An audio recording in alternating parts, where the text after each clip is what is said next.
There's always a little more that we can do from what we are doing, when we are doing, where we are doing from. There's always a little more. But the winner is someone who takes it by doing it first. There is somebody who stood up and the masses stood up.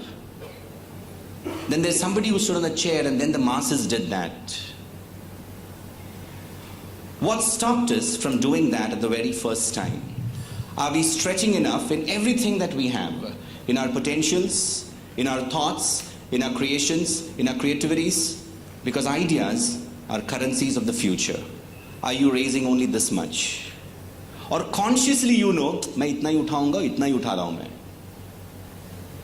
And which area of your life have you really stretched up? Like really stretched? This is one question I want you to ask yourself. Which is that area where you know there is a potential to stretch? And if you stretch, it changes your social equities, your wealth, your health, growth, team, and everything. And when you start working hard on yourself than the job, you add value to the marketplace. My question to you is, are you adding value to the marketplace? Or are you doing the same route over and over again? Is your upline and downline getting inspired with your very existence? So if you look at an ant, and if you see an ant moving, and you keep something in front of that ant, what happens? It finds another way. You block that road, what happens? It finds yet another way. You block another, it finds another. You block another, it finds another. You block another, it finds another. When does that ant stop? Never. Have you ever seen an ant stopping and thinking, retrospecting, introspecting? Kahan jaun main abhi? That doesn't happen, right? It finds its way no matter what.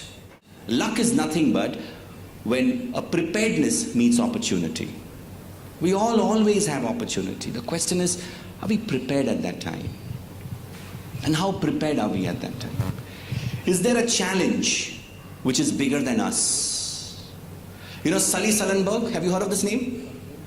When Sully was interviewed later on, you didn't look afraid at all. Weren't you afraid? He said, are you kidding me? I've never been more afraid than this all my life. But then again he added, I was never more calm than this for all my life.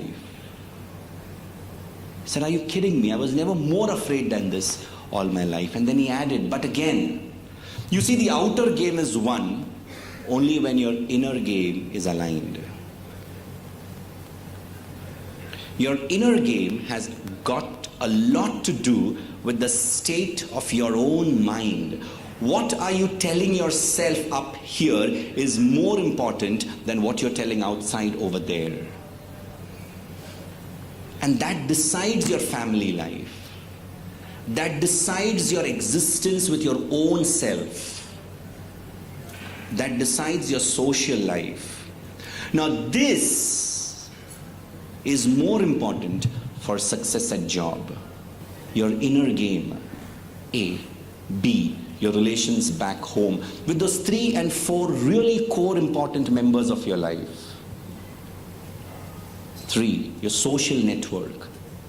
Once you sort that, this is magic, this is miracle, this is automatic. How do you convert this disaster into a miracle? How did Sully convert that disaster into a miracle? Very simple. He worked with his inner game. The pilots were calm, the crew was calm, the people were calm. You see, does that happen in most organizations? The leader is calm. He knows there is a chaos. He knows the winter is coming, and sometimes it is in the winter. Winters will come. Unless the leader is calm, the crew is calm, the people can't be calm. Because culture flows top down. You lead people, and they in turn lead clients. At the point where you stand, you are leading, you're Sully in some way. And what do you do there? How do you do there? When somebody asks you, how are you? What do you say? How are you? Great, how are you? Good, how are you? How are you? Huh? Great. Now ask yourself, when you said great, what echoed inside? Was it great inside also? Or was it great on the outside? You see, the outer game is won only when the inner game is won.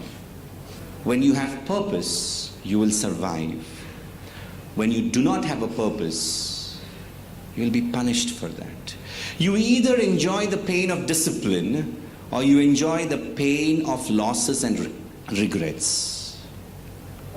What's that purpose which you're living for? What's that purpose that drives you? What's that purpose? What's that you can do at all times, even at death? And you can face death in the eyes and take it further.